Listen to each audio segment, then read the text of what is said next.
Hello बच्चों, आज हम अपने भाषा अभ्यास का 13 अध्याय करेंगे, जिसमें हम अव्यय करेंगे। अव्यय क्या होते हैं? अव्यय जैसे कुछ सेंटेंस मैंने यहाँ लिखे हैं कि वह धीरे धीरे चलता है। उसके बाद मैंने लिखा है कि वह धीरे धीरे चलती है। वह क्यों गया, वे क्यों गए। कपड़े पसंद हैं लेकिन मेरे पास पैसे कम हैं। या वह आई थी परंतु तुम नहीं मिले।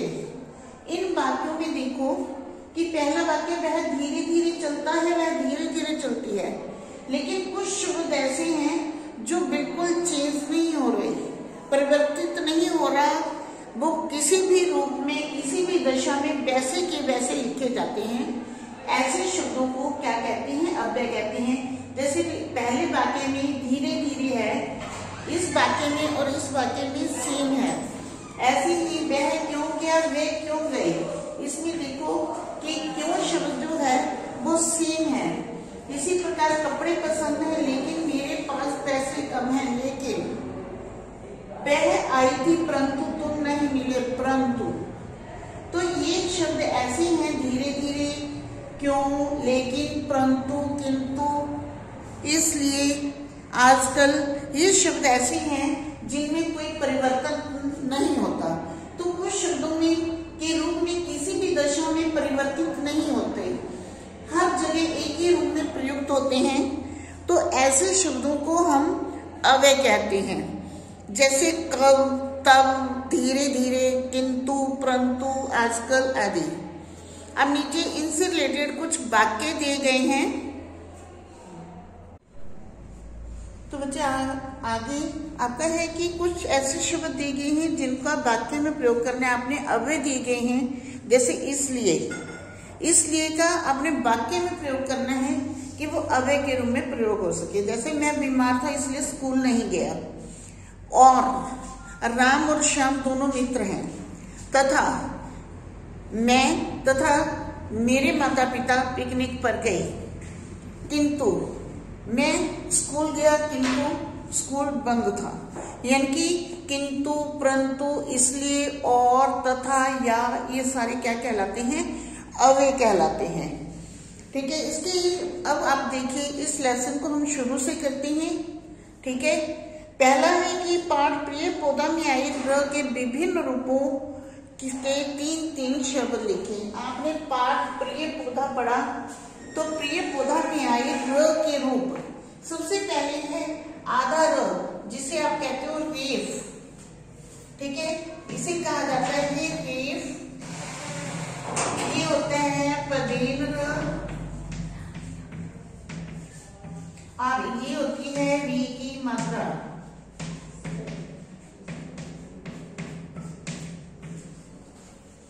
तो आप देख रहे हो कि इन तीनों रूपों को किस प्रकार से हम कह सकते हैं। रेफ, रेफ वाला र जो होता है ये आधा र होता है। ठीक है। मैंने आपको पहले भी समझाया था कि इसको रेफ बोलते हैं। रेफ मतलब आधा र। इसमें अ जो स्वर होता है वो नहीं होता। जब किसी भी व्यंजन से अ स्वर निकल जाता है तो वो आधा रह जाता है, और जब र में अ स्वर निकल जाता है तो वो आधा रह जाता है और वो अक्षर के कंधे पे चढ़ के बैठ जाता है। ठीक है। जैसे गर्भ, गर्भ में व के ऊपर यहाँ आ गया, स्पर्श में श के ऊपर, और आकर्षण में श के ऊपर र लिखा गया है। ये र जो है ये आधा होता है, इसे रेफ बोलते हैं। अब होता है पदेन र। पदेन र होता है कि जो पैर में लगता है। ये र पूरा होता है, इसमें अक्षर आधा होता है। र क्या करता है, जब अक्षर आधा होता है तो र उसके लिए सीढ़ी बन जाता है ऐसे। ठीक है। जैसे प्रदर्शित। अब इसमें प्रिय पौधा में जो पदेन र वाले अक्षर आए हैं, प्रदर्शित, प्रतिदिन, प्रिय।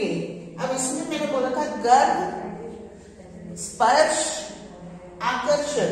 यहाँ प्रदर्शित, प्रतिदिन, प्रिय। ठीक है। साउंड में भी अंतर आ जाता है। क्योंकि यहाँ अक्षर आधा है, र पूरा है, लेकिन यहाँ र आधा है और अक्षर पूरा है। ये जो र होता है ये आपका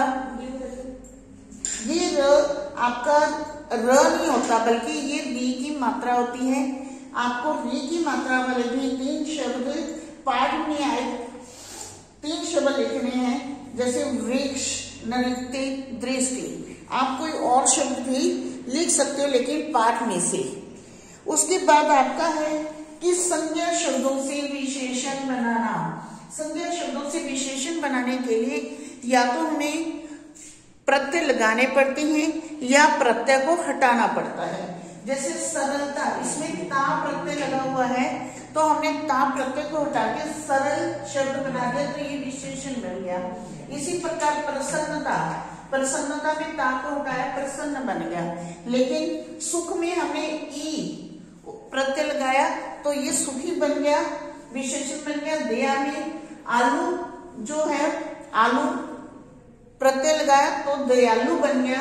तो इस प्रकार संज्ञा शब्दों से हम प्रत्यय लगाकर या प्रत्यय हटाकर हम उनके विशेषण विशेषण बना सकते। तो नेक्स्ट क्वेश्चन आपका है कि नीचे दिए गए शब्दों में कुछ शब्दों में उपसर्ग लगा हुआ है, तो कुछ शब्दों में आपके प्रत्यय लगा हुआ है। तो आपने क्या करना है कि उपसर्ग लगे शब्दों को और प्रत्यय लगे हुए शब्दों को अलग अलग श्रेणियों में लिखना है। जैसे उपसर्ग से बने शब्द अलग कर देने हैं, प्रत्यय से बने शब्द अलग कर देने हैं। जैसे भरपेट, भरपेट में भर जो है वो उपसर्ग है, तो भरपेट उपसर्ग में बने शब्दों में लिखिए। हर घड़ी, प्रतिदिन, कपूत, अपमान, बदहाल, ये सारे उपसर्ग से बने शब्द हैं। जबकि मिलावट, मोरनी, चांदनी, मधुरता, दवाखाना, गाड़ी वाहन, ये सारे प्रत्यय से बने शब्द हैं। आपको पता ही है कि उपसर्ग किसी भी शब्द के आगे लगकर उसके अर्थ में परिवर्तन करते हैं, और प्रत्यय जो होते हैं किसी भी शब्द के अंत में जुड़कर उसके अर्थ में परिवर्तन करते हैं। तो हेलो बच्चों, नेक्स्ट क्वेश्चन आपका है अवे को लेकर। अवे से रिलेटेड क्वेश्चन मैं करवा चुकी हूँ। उसके बाद 5th क्वेश्चन है आपका कि नीचे दी गई पंक्तियों को कहानी के क्रम अनुसार लिखे। प्रिय पौधा आपने लेसन पढ़ा, और लेसन में कौन सी पंक्तियां पहले आनी चाहिए, कौन सी बाद में।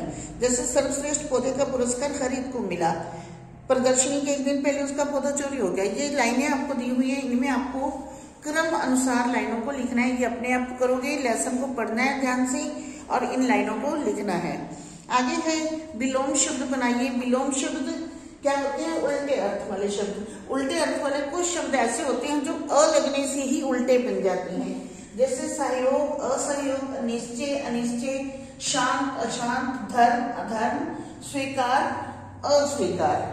अब नेक्स्ट क्वेश्चन में आपको दिया हुआ है कि वाक्यों का काल लिखिए। काल भी मैं आपको समझा चुकी हूँ कि जो क्रिया के समय का बोध करवाते हैं।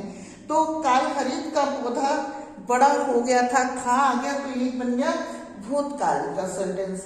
हरित का पौधा नृत्य जैसी क्रिया करता है आ गया, तो ये वर्तमान काल में आ गया।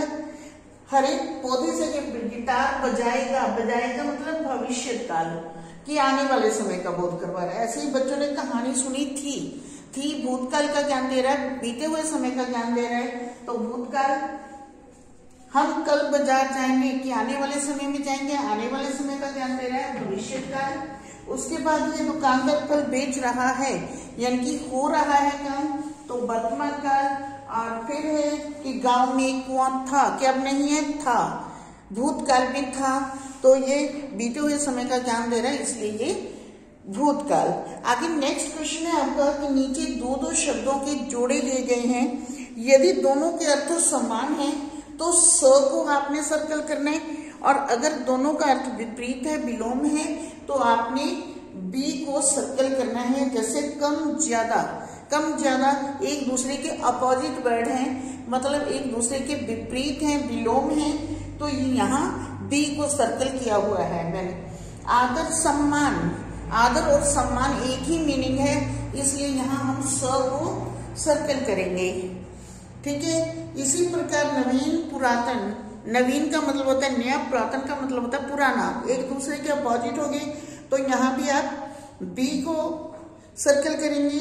शत्रु मित्र ये भी एक दूसरे के अपोजिट हैं, बी को सर्कल करेंगे। हर्ष प्रसन्नता, इन दोनों का मतलब सेम है खुशी, तो यहाँ स को आप सर्कल करेंगे। जन्मभूमि या मातृभूमि एक ही बात है, तो यहाँ भी आप स को सर्कल करेंगे। पेड़ों को सुरक्षित रखने के कोई 3 उपाय लिखने हैं आपने, ठीक है। ये अपने आप करोगे कि आप पेड़ों को सुरक्षित रखने के लिए आप कौन कौन से उपाय कर सकते हो।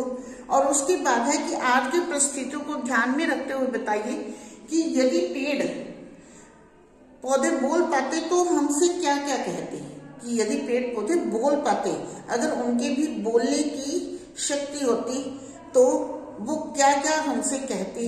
इसे एक आपने अनुच्छेद के रूप में करना है, ये आपका होमवर्क है। तो आज का आपका लेसन यहीं खत्म होता है। ओके, धन्यवाद।